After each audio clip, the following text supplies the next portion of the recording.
Today's topic is Kingdom Protista. Second Kingdom Protista. R.H. Whittaker ने second kingdom जो मानी वो कौन सी थी? प्रोटेस्टा थी। इस प्रोटेस्टा के अंदर हम कैरेक्टरिस्टिक फीचर्स देखते हैं। तो जितने भी इसके अंदर ऑर्गेनिज्म होते हैं बच्चों, वो सारे कैसे होते हैं? एक्वेटिक होते हैं। ठीक है, मेराइन वाटर और फ्रेश वाटर वाले। ठीक है, सारे के सारे पानी में रहने वाले होते हैं।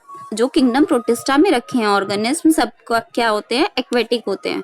ठीक है, सबके सब यूनिसेल्युलर होते हैं और यूकैरियोटिक होता है। मतलब सबके पास एक तो सेल होगी, लेकिन वो सेल कैसी होगी? ट्रू सेल होगी। मतलब उसके अंदर न्यूक्लियस होगा और सेल ऑर्गेनली भी प्रेजेंट होंगे। तो यहाँ पर मैंने लिखा है unicellular eukaryotic. Eukaryotic means cell organelle is present. इसके अंदर क्या होंगे बच्चों? सेल ऑर्गेनलीज भी होंगे। नेक्स्ट इज वो फोटोसिंथेसिस करेगी, मीन्स इसके अंदर जो भी रखे गए हैं वो क्या करेंगे? फोटोसिंथेसिस करेंगे। फोटोसिंथेसिस का मतलब क्या होता है? उनके अंदर क्लोरोफिल प्रेजेंट होगा। ठीक है, जब यहाँ पर धूप नहीं होगी, ठीक है, सनलाइट नहीं होगी, तब ये क्या करेंगे? ये हेट्रोट्रॉपिक ऑफ न्यूट्रिशन शो करते हैं। तो यानी कि ये दोनों तरह के न्यूट्रिशन शो कर रहे हैं, ऑटोट्रॉफिक भी और एंड हेट्रोट्रॉफिक भी, दोनों। अब हेट्रोट्रॉफिक की आपको पता है 3 कैटेगरीज होती हैं, होलोजोइक, पैरासिटिक एंड सैप्रोफिटिक। तो ये हेट्रोफिटिक न्यूट्रिशन में क्या करते हैं? पैरासाइट की तरह से न्यूट्रिशन लेते हैं and saprophytic type of nutrition लेते हैं। क्लियर? ये तो थे इसके कैरेक्टरिस्टिक फीचर्स किंगडम प्रोटिस्टा के। अब जो किंगडम प्रोटिस्टा है उसके अंदर ऑर्गेनिज्म को 5 कैटेगरीज में क्या करा गया है? डिवाइड किया गया है। कितनी कैटेगरीज में बच्चों? 5 कैटेगरीज में। First is chrysophytes. सबसे पहली कौन सी है? Chrysophytes. Second is dinoflagellates. Next is euglenoids, slime moulds and protozoa. Last कौन सी है बच्चों? प्रोटोजोआ। 1 2 3 4 5 5 कैटेगरी में हमने किसको डिवाइड कर दिया? किंगडम प्रोटिस्टा को। यानी कि जितने भी किंगडम प्रोटिस्टा में ऑर्गेनिज्म आते हैं उनको हमने 5 कैटेगरीज में क्या कर दिया बच्चों? डिवाइड कर दिया है। ठीक है, तो फर्स्ट हम पढ़ने जा रहे हैं क्राइसोफाइट्स के बारे में। नंबर फर्स्ट हम किसके बारे में पढ़ेंगे? क्राइसोफाइट्स। ठीक है, यहाँ पर आ गया है क्राइसोफाइट्स। क्राइसोफाइट्स में बच्चों कौन कौन आते हैं? Diatoms and desmids. ठीक है, कौन कौन आ रहे हैं? Diatoms and desmid. Desmids also known as golden algae. इनको हम किस नाम से जानते हैं? गोल्डन एल्गी के नाम से जानते हैं। ठीक है, और ये कैसे होते हैं? फोटोसिंथेटिक होते हैं एंड एक्वेटिक होते हैं। यानी कि फोटोसिंथेसिस करते हैं, और जैसे कि हमने पहले ही बात की थी कि सारे के सारे एक्वेटिक होते हैं, तो ये भी कैसे होते हैं? एक्वेटिक होते हैं क्राइसोफाइट्स। ठीक है, float passively in water current. मतलब पैसिवली का मतलब होता है बच्चों बिना एनर्जी खर्च किए हुए। मीन्स अगर पानी इधर को जा रहा है तो ये भी कैसे मूवमेंट करते हैं? उसी डायरेक्शन में मूवमेंट करते हैं जहां पानी की डायरेक्शन होती है। मूवमेंट की, वाटर की जहां डायरेक्शन होगी ये भी उसी में ही क्या करेंगे? मूवमेंट शो करते हैं। क्लियर आपको यहाँ तक? ठीक है, तो क्राइसोफाइट्स में कौन कौन आए? Diatoms and desmids. Desmids means golden algae.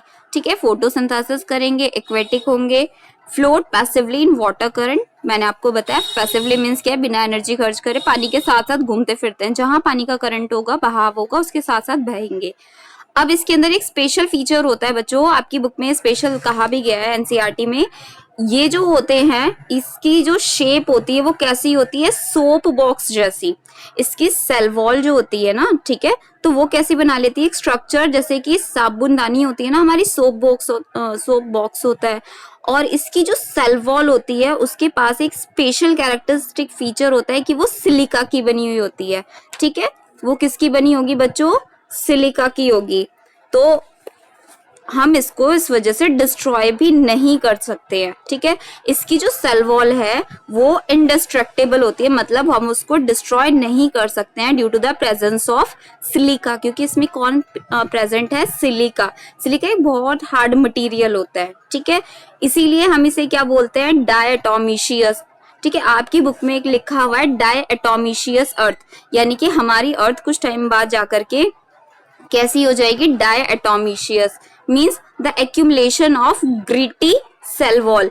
जो ये सेल वॉल होती है ना, ग्रिटी, ग्रिटी मीन्स बहुत हार्ड सी जो होती है, उबड़ खाबड़ सेल वॉल की वजह से उसका एक्यूमुलेशन हुआ जा रहा है। तो ऐसा माना जाता है कि वो डिस्ट्रक्ट तो हो ही नहीं रही है, डिस्ट्रॉय नहीं हो रही है, तो वो जमा होती जा रही है, एक्यूमुलेट होती जा रही है।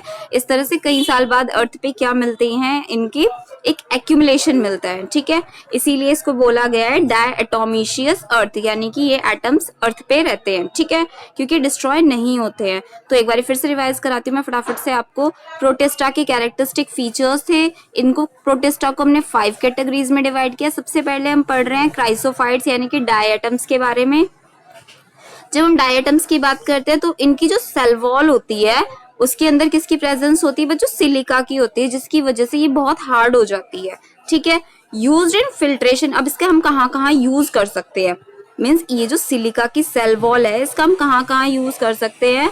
Used in filtration of oil and syrup, ठीक है। हम इसको कहाँ पर यूज कर रहे हैं, फिल्टर करने में किसी चीज को, किसको फिल्टर कर रहे हैं, ऑयल को एंड सिरप को, ठीक है। पॉलिशिंग में यूज करते हैं। और मोस्ट इंपॉर्टेंट पॉइंट है from the point of NEET, ठीक है, ये वाला chief producers in ocean. Ocean में जो स्मॉल, मैंने आपको 10th क्लास में भी पढ़ाया था कि क्या होती है, फूड चेन चलती है, तो फूड चेन का जो प्रोड्यूसर होते हैं वो कौन होते हैं ओशियन में, वो कौन होंगे बच्चों, क्राइसोफाइट्स। वो कौन होंगे, क्राइसोफाइट्स होंगे, ठीक है। आपको यहाँ तक कोई प्रॉब्लम है, क्राइसोफाइट्स क्लियर हो चुका है, ठीक है। फर्स्ट कैटेगरी हमारी कौन सी थी, क्राइसोफाइट्स, गोल्डन एल्गी और डायटम्स। एक्यूमुलेशन हो रहा है इसका अर्थ पे किसकी वजह से, सिलिका, ठीक है। सारे के सारे कैसे होंगे, एक्वेटिक होंगे। सेकंड जो है हमारी वो कौन सी कैटेगरी है, डायनोफ्लैजिलेट्स, ठीक है, दिख रहा है आपको dinoflagellates. Di means two, di means two, flagellate means flagella. इनके पास कितने फ्लैजिला होते हैं, 2 फ्लैजिला होते हैं। और बच्चों जैसे कि हमने पहले भी पढ़ा है कि ये कैसे होंगे, एक्वेटिक होंगे, तो ये भी एक्वेटिक होगी कैटेगरी, ये भी कैसी होगी, एक्वेटिक होगी, ठीक है। मीन्स ये कैसे होंगे, मेराइन, ये कैसे होंगे बच्चों, मेराइन वाटर वाले, ठीक है। मेराइन यानी कि खारे पानी वाले होंगे ये, ठीक है। इनके पास में 2 फ्लैजुला होते हैं। आपकी बुक में कुछ इस तरह का एक डायग्राम दिया हुआ है बच्चों, उसके अंदर क्या दिखाई दिया है आपको कि इनके पास 2 फ्लैजुला होते हैं। एक तो होता है लॉन्गिट्यूडनल, ठीक है, सीधा, और दूसरा कौन सा होता है, ट्रांसवर्स। ये वाला तो हो गया ट्रांसवर्स, ठीक है, टी, और ये वाला कौन सा हो गया, longitudinal flagella, helps in locomotion, ठीक है, जो एक जगह से दूसरी जगह भेजने में काम कर रहे हैं, ऑर्गेनिज्म को लेके जा रहे हैं, तो वो कौन से होंगे, फ्लैजुला होंगे। तो इनके पास 2 फ्लैजुला होते हैं बच्चों, एक तो लाई करेगा लॉन्गिट्यूडनली उसकी लेंथ पे, ठीक है, ऑर्गेनिज्म की लेंथ पे, और दूसरा होगा कौन सा, ट्रांसवर्स। देखिए कैसे, अगर ये कोई ऑर्गेनिज्म है तो इसमें कैसे होगा, ये तो होगा लॉन्गिट्यूडनल, ठीक है, इसकी लंबाई में जा रहा है ये, और इसी में अगर मैं एक और बनाऊं तो ये कैसे होगा, यहां से इस तरह से, ये होगा ट्रांसवर्स, ठीक है। इन दोनों फ्लैजुला के बीच में एक कैविटी होती है जिसको हम क्यों बोलते हैं, फुरो, ठीक है, क्या बोलेंगे हम उसको, फुरो, ये रहा। इन दोनों के बीच में एक कैविटी होती है कॉल्ड फ्यूरो। अब इस यहाँ पर देखिए, इसके ऊपर outer surface contains stiff plate of cellulose, इसके ऊपर एक स्टिफ प्लेट होती है, ठीक है। आउटर लेयर में इसकी क्या होगी, एक स्टिफ हार्ड प्लेट होगी, जिसको हम क्या बोल रहे हैं यहाँ पे कि वो किसकी बनी हुई है, सेल्यूलोज की। किसकी बनी होगी बच्चों, सेल्यूलोज की। दे मे वेरी इन कलर, ये जो होते हैं डायनोफ्लैजिलेट्स ये अलग अलग कलर के होते हैं, किस वजह से, base on the pigment they have, इनके ऊपर जो इनके पास जो पिगमेंट्स होते हैं इनके अकॉर्डिंग इनका कलर क्या होगा, अलग अलग कलर होगा, ठीक है। आपकी एनसीईआरटी में एक एग्जांपल दिया है गोनियोलेक्स, मोस्ट इंपॉर्टेंट है। गोनियोलेक्स जो होता है उसको हम रेड डिनोफ्लैजिलेट भी बोलते हैं, रेड डिनोफ्लैजिलेट, जैसे कि नाम से ही पता चल रहा है रेड कलर का होगा ये, ठीक है, base on the pigment they have. अब देखिए ये जो होते हैं ये क्या करते हैं, सी में रेड टाइड कर देते हैं, ठीक है। एक रेड टाइड क्यों बोला गया है, सी अपीयर्स रेड, इनकी वजह से जब ये डिवाइड हो जाते हैं तो पूरे सी के अंदर, पूरे समुद्र में किस तरह के दिखाई देते हैं, रेड कलर के दिखाई देते हैं, ठीक है। तो ये क्या कहते हैं, पूरा जो समुद्र है वो रेड कलर का दिखाई देता है, किसकी वजह से, गोनियोलेक्स की वजह से, ठीक है। Most important again, they produce toxic substance, ये जहरीले सब्सटेंस निकालते हैं, which are harmful for any other aquatic animals जो कि हार्मफुल होते हैं और दूसरे एक्वेटिक एनिमल्स के लिए, ठीक है, जो कि क्या होंगे, हार्मफुल होंगे दूसरे एक्वेटिक एनिमल्स के लिए। तो डाइनोफ्लैजिलेट्स, डिनोफ्लैजिलेट की बोला, इनके पास दो फ्लैजिला है, एक लॉन्गिट्यूडनल है, एक ट्रांसवर्स है। इन दोनों के बीच में क्या है, एक फ्यूरो है। इनके ऊपर एक सेलुलोज की हार्ड प्लेट होती है, स्टिफ सी प्लेट होती है, अलग अलग कलर के होते हैं। एग्जाम्पल हमारा गोनियोलेक्स जो कि रेड टाइड कर देता है सी में, जिसकी वजह से सी क्या होता है, पूरा रेड दिखाई देता है और ये प्रोड्यूस करता है टॉक्सिक सब्सटेंस, जिसकी वजह से अदर एक्वेटिक एनिमल क्या हो जाते हैं, उनकी डेथ भी हो जाती है। क्लियर है आपको यहाँ तक? अब थर्ड कैटेगरी पे आते हैं। थर्ड कैटेगरी कौन सी है बच्चों? यूग्लिनॉइड्स। यूग्लिनॉइड्स, ठीक है, थर्ड हमारी कौन सी कैटेगरी आई है? यूग्लिनॉइड्स। पहले हमने कौन सी पढ़ी थी प्रोटिस्टा में? First is chrysophytes, second is dinoflagellates and third is euglenoids. तीसरी कौन सी है? यूग्लिनॉइड्स। यूग्लिनॉइड्स बेटा कहाँ पर होते हैं? जैसे कि हमने पढ़ा था डिनोफ्लैजिलेट्स कहाँ पर होते हैं? मेराइन वाटर में होते हैं, ठीक है, पहला पॉइंट हमने ये पढ़ा था। तो यूग्लिनॉइड्स किस में होते हैं? फ्रेश वाटर में। और वो फ्रेश वाटर कैसा होता है? स्टेगनेंट, रुका हुआ, ठीक है। स्टेगनेंट फ्रेश वाटर में कौन होते हैं? यूग्लिनॉइड्स। इनका कैरेक्टरिस्टिक फीचर है कि इनके पास सेल वॉल नहीं होती, इनके पास सेल वॉल नहीं होती। जबकि हमने पढ़ा था कि क्राइसोफाइट्स के पास कौन सी सेल वॉल थी? हमारी सिलिका की। जबकि यूग्लिनॉइड्स के पास में कोई सेल वॉल नहीं होती। सेल वॉल की जगह इनके पास में क्या होती है बच्चों? सेल वॉल की जगह इनके पास में एक प्रोटीन रिच लेयर होती है। इस प्रोटीन रिच लेयर को हम क्या बोलते हैं? पेलिकल। क्या बोलोगे आप इस प्रोटीन वाली लेयर को? पेलिकल। और ये पेलिकल ही हेल्प करती है इसको फ्लेक्सिबिलिटी देने में, ठीक है। प्रोटीन रिच लेयर, देखो सेल वॉल नहीं होती, प्रोटीन की रिच लेयर होती है। Pellicle is present to provide the flexibility, जो कि क्या प्रोवाइड करेगी? फ्लेक्सिबिलिटी प्रोवाइड करती है यूग्लिनॉइड्स को। अब ऑल्सो हैव टू फ्लैजिला, इनके पास भी क्या होते हैं? टू फ्लैजिला होते हैं, इनके पास भी दो फ्लैजिला होते हैं। अब आप कहोगे कि मैंने पहले भी कहा था कि डाइनोफ्लैजिलेट्स के पास भी टू फ्लैजिला होते हैं, और अब मैं कह रही हूँ यूग्लिनॉइड्स के पास भी टू फ्लैजिला होते हैं। तो बेटा डिफरेंस क्या है? इसके अंदर देखो जो फ्लैजिला है दोनों सेम डायरेक्शन में है, ठीक है। इसके अंदर लॉन्गिट्यूडनल है दोनों के दोनों, आपको ट्रांसवर्स नहीं दिख रहा है। जबकि उसमें कैसा था हमारा? एक तो लॉन्गिट्यूडनल था और एक कैसा था? ट्रांसवर्स था। दोनों की डिफरेंट डिफरेंट डायरेक्शंस थी। जबकि अगर मैं बात कर रही हूँ यूग्लिनॉइड्स में, तो एक तो होगा लॉन्ग फ्लैजिला और एक कैसा होगा? शॉर्ट। मैंने अलग अलग कलर से आपको डिफाइन करने की कोशिश की है यहाँ पर कि इसके पास दो फ्लैजिला होते हैं, one is short and one is long. एक शॉर्ट है और एक लॉन्ग है, दोनों के दोनों सेम डायरेक्शन में है, ठीक है। अब देखिए बच्चों, ये जो यूग्लिनॉइड्स होते हैं ये कैसे होते हैं? ऑटोट्रॉफिक होते हैं। मतलब इनके पास में हायर प्लांट्स जैसे ही कुछ पिगमेंट्स होते हैं जो कि किस में हेल्प करते हैं? फोटोसिंथेसिस में हेल्प करते हैं। लेकिन जब सनलाइट डिप्राइव हो जाती है, ठीक है, जब सनलाइट नहीं होगी, जिस टाइम सनलाइट नहीं होगी, they start feeding on other organism. ये क्या करना शुरू कर देंगे? किसी दूसरे से नरिशमेंट लेना स्टार्ट कर देंगे। तो इन्हें हम क्या बोलते हैं? हेट्रोट्रॉपिक। देखो ये ऑटोट्रॉफिक भी है, जब तक सनलाइट है they are autotrophic, and when sunlight deprive, जब सनलाइट डिप्राइव हो गई तो ये कैसे हो जाएंगे? हेट्रोट्रॉफिक हो जाएंगे। आई होप आपको ये समझ आया।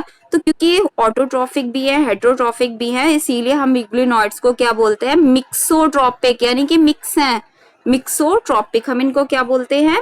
मिक्सोट्रॉपिक, क्योंकि ऑटोट्रॉपिक भी है एंड ये हेट्रोट्रॉपिक भी है, ठीक है। Fourth category is slime moulds. हमारी फोर्थ कौन सी कैटेगरी है? स्लाइम, यानी कि ये क्या कर रहे हैं? कुछ स्लाइम प्रोड्यूस कर रहे हैं।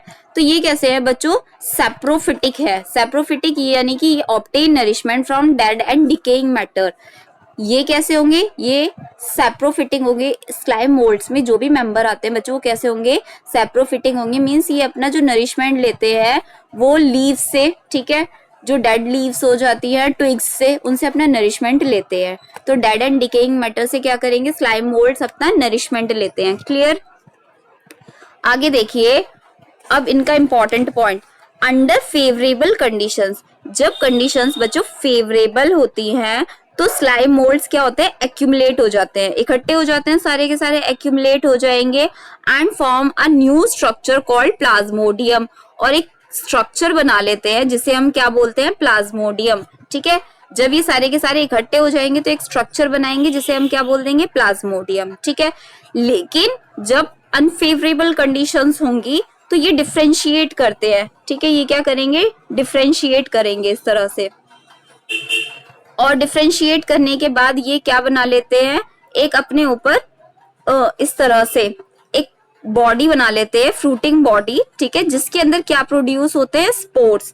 तो हम बोल सकते हैं under unfavourable conditions they differentiate to form spores. ये क्या बना लेंगे, स्पोर्स बनाएंगे जब कंडीशंस कैसी होंगी, अनफेवरेबल होंगी, ठीक है। और ये क्या बना लेते हैं, फ्रूटिंग बॉडी बना लेते हैं जिसके अंदर किसका फॉर्मेशन होता है, स्पोर्स का फॉर्मेशन होता है। हैव ट्रू वॉल, और इनके ऊपर क्या बन जाती है बच्चों, एक ट्रू वॉल बन जाती है जो कि रेजिस्टेंस करती है, इनको बचाती है कई साल तक। मतलब ये कई साल तक डिस्पर्स होते रहते हैं एक जगह से लेकर के दूसरी जगह तक बिना किसी प्रॉब्लम के, कई साल क्या कई हजारों साल, उससे भी ज्यादा साल, ठीक है। तो जो स्लाइम मोल्ड्स होते हैं वो कई सालों तक कैसे जिंदा रहते हैं बच्चों, क्योंकि उसके ऊपर क्या होती है, अनफेवरेबल कंडीशन में एक उस पर लेयर चढ़ जाती है, ठीक है, ट्रू वॉल बन जाती है उसके ऊपर, जो उसको रेजिस्टेंस प्रोवाइड करती है स्लाइम मोल्ड्स को। अभी मैंने यहाँ पर एक वर्ड यूज किया है प्लाज्मोडियम। बच्चों ये मलेरिया फैलाने वाला प्लाज्मोडियम नहीं है, बस इनके एक्यूमुलेशन को हमने एक नाम दिया है प्लाज्मोडियम, इसीलिए मैंने जो पी करा है वो स्मॉल लिखा है। आप इसमें बिल्कुल भी कंफ्यूज मत होना, अगर एक्यूमुलेशन होता है तो उसको सिर्फ एक नाम दे दिया गया है प्लाज्मोडियम, जबकि ये यहाँ पर मलेरिया कॉज नहीं कर रहा है, ठीक है, मलेरिया कॉज करने वाला नहीं है, मलेरिया कॉज करने वाला हम आगे पढ़ेंगे। और लास्ट अगर मैं बात करूं, last is protozoans. Last category कौन सी हो गई है, protozoa. Last category is protozoa. जितने भी प्रोटोजोआ के मेंबर्स होते हैं आर हेटेरोट्रॉफिक। यूग्लिनॉइड्स के मिक्सोट्रॉफिक थे, जबकि प्रोटोजोआ, ठीक है, प्रोटोजोआ कैसे हैं हमारे, हेटेरोट्रॉफिक है, क्लियर, ठीक है, दूसरे से नरिशमेंट ले रहे हैं। तो दूसरा इनको बोला जाता है प्रिमिटिव रिलेशन ऑफ एनिमल्स, की इनका रिलेशन है, पुराना रिलेशन है एनिमल्स का, ठीक है, एनिमल्स के साथ इनका पुराना कैसा रिलेशन है, मींस अगर मैं बात करूं आपसे तो हमारी 5 किंगडम्स थी, ठीक है। अगर मैं कहूं कि 2 ऑर्गेनिज्म है, एक है हमारे पास में यहाँ पर प्रोकैरियोटिक, ठीक है, अगर मैं बात कर रही हूँ यहाँ पर प्रोकैरियोटिक और दूसरा मैं बात कर रही हूँ यूकैरियोटिक, तो प्रोकैरियोटिक हमने पढ़ी है सिर्फ और सिर्फ कौन सी थी, मोनेरा। बाकी की सारी प्रोटिस्टा से लेकर के एनिमल किंगडम तक, 5 है ना ये हमारी किंगडम्स, तो प्रोटिस्टा से लेके एनिमल किंगडम तक सारे के सारे क्या होते हैं, यूकैरियोट होते हैं। तो सबसे पहले यूकैरियोट कौन थे जिसने हमें आगे एनिमल्स में जाकर के लिंक कर रहे हैं, वो है हमारे प्रोटिस्टेंस। और प्रोटिस्टेंस की लास्ट कैटेगरी कौन सी हो गई है, प्रोटोजोआ। क्लियर आपको, तो इसीलिए इनको बोला जाता है कि इनका प्रिमिटिव लिंक है, ठीक है, सबसे पहला लिंक किसके साथ बैठ रहा है, प्रोटोजोआ के साथ में, क्लियर है। अब इनकी भी कौन कौन सी कैटेगरीज है, प्रोटोजोआ तो बहुत सारे हैं, इनकी कौन कौन सी कैटेगरीज है, सबसे पहले अमीबॉइड प्रोटोजोआ, ठीक है, नाम से ही पता चल रहा है अमीबा लाइक, ठीक है, जो कि ऐसे होते हैं अमीबा होते हैं, इनके जो मेंबर होंगे वो कौन होंगे, अमीबा। अमीबा के अंदर बेटा जो फॉल्स फीट होते हैं called pseudopodia, pseudo means false and podia means feet, जो इनके अंदर फॉल्स फीट होते हैं। इस तरह से एक स्ट्रक्चर बनाती हूँ मैं अमीबा की रफ सी, ठीक है, इसके अंदर ये जो इसकी प्लाज्मा मेम्ब्रेन है, इसका साइटोप्लाज्म जो है ये जो प्रोट्रूड हो गया है, इसने किसका क्या बना लिया है, ये स्वीडोपोडिया यानी कि फॉल्स फीट बना लिया। अब ये फॉल्स फीट किस में हेल्प कर रहे हैं, capturing of food and movement and locomotion, ठीक है, ये फूड को कैप्चर करने में, लोकोमोशन में, एक जगह से दूसरी जगह तक जाने में किसकी हेल्प करते हैं, अमीबा की हेल्प करते हैं, तभी तो इसका नाम जो रखा है अमीबॉइड रखा है। मींस इसमें क्या होगा, कॉन्ट्रैक्शन एंड रिलैक्सेशन होगा इन द प्लाज्मा, साइटोप्लाज्म में, ठीक है, साइटोप्लाज्मिक कॉन्ट्रैक्शन और रिलैक्सेशन से क्या बन जाते हैं, स्वीडोपोडिया बन जाते हैं, ठीक है। और ये कहाँ पर होते हैं, मोस्ट इंपॉर्टेंट, मेराइन वाटर में। ये कहाँ पर होंगे प्रोटोजोआ बच्चों, मेराइन वाटर में होते हैं, मेराइन अमीबा, ठीक है। इनके ऊपर भी किसकी लेयर होती है, सिलिका की शेल होती है, इनके ऊपर एक हार्ड शेल होती है जिसे हम बोलते हैं सिलिका की। इसका एग्जाम्पल कौन सा होता है, एंट अमीबा हिस्टोलिटिका, ठीक है, एंट अमीबा। बच्चों एंट का मतलब होता है ENT, जहां पर एंट का मतलब हो उसका मतलब हो जाएगा हमारी इंटेस्टाइन। ये अमीबा हमारी कहाँ रहता है, इंटेस्टाइन में रहता है, ठीक है, और हमारी इंटेस्टाइन में रहने की वजह से ये डिसीज कॉज कर देता है अमीबिक डिसेंट्री या फिर अमीबियासिस। इसके बारे में हम आगे पढ़ेंगे, पहले हमें सिर्फ कैटेगरी पढ़नी है, ठीक है, प्रोटिस्टा के अंदर। तो हम प्रोटोजोआ कर रहे हैं लास्ट। प्रोटोजोआ की फर्स्ट कौन सी कैटेगरी है, अमीबॉइड प्रोटोजोआ, इसका एग्जांपल है एंट अमीबा हिस्टोलिटिका, ठीक है। सेकंड है जो अमीबा की तरह चलेंगे वो हमारे अमीबॉइड हो जाएंगे। Second is ciliated.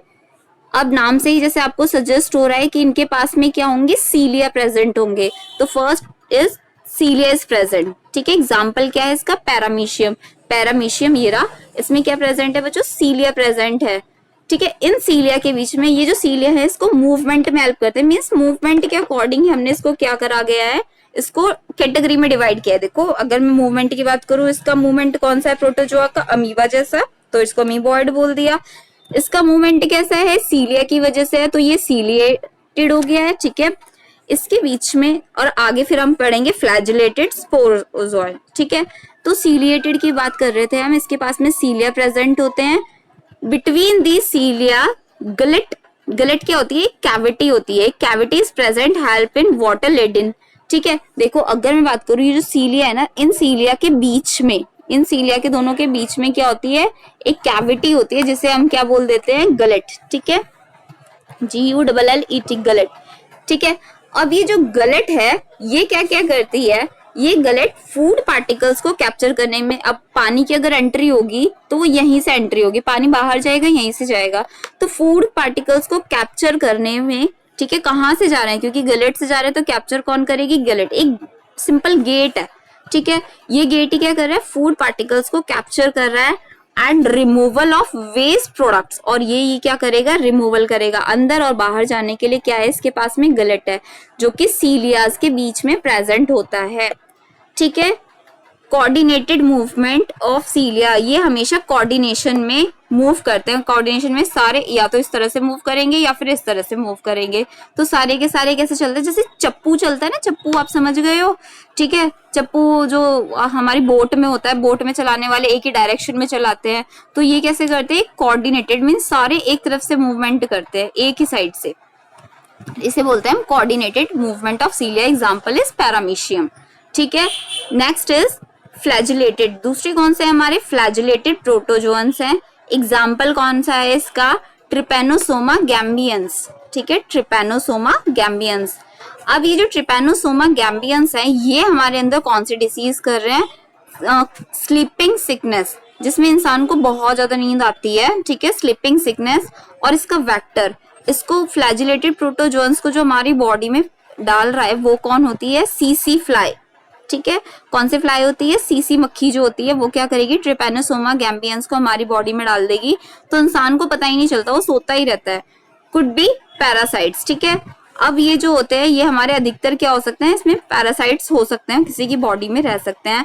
Last category is sporozoans. Last category कौन सी हो गई बच्चों, जिसके अंदर स्पोर्स का फॉर्मेशन हो रहा है, ठीक है, यानी कि इसका एग्जाम्पल है मलेरियल पैरासाइट्स, जो कि रिस्पॉन्सिबल है क्या, मलेरिया फैलाने के लिए। इसका जो एग्जाम्पल है बच्चों मलेरिया के फैलाने वाले, हम सोचते हैं मक्खी, मक्खी तो सिर्फ एक क्या होती है, मच्छर, सॉरी, एनाफ्लीज जो मच्छर होता है हमारा, वो क्या कर रही है, जो फीमेल मॉस्किटो है वो तो बस इस प्लाज्मोडियम को हमारी बॉडी तक पहुंचाने में हेल्प कर रही है, ठीक है। तो ये रिस्पॉन्सिबल क्या है, प्लाज्मोडियम। कौन रिस्पॉन्सिबल है, मलेरियल पैरासाइट कौन है हमारा, प्लाज्मोडियम। इस प्लाज्मोडियम की जो इन्फेक्शियस स्टेज है, मतलब जो वो बीमारी फैला रहा है हमारी बॉडी में, तब कौन सी स्टेज है उसकी, वो स्पोरोजोइट्स, ठीक है, वो कौन सी हो जाएगी बच्चों, स्पोरोजोइट्स हो जाएगी।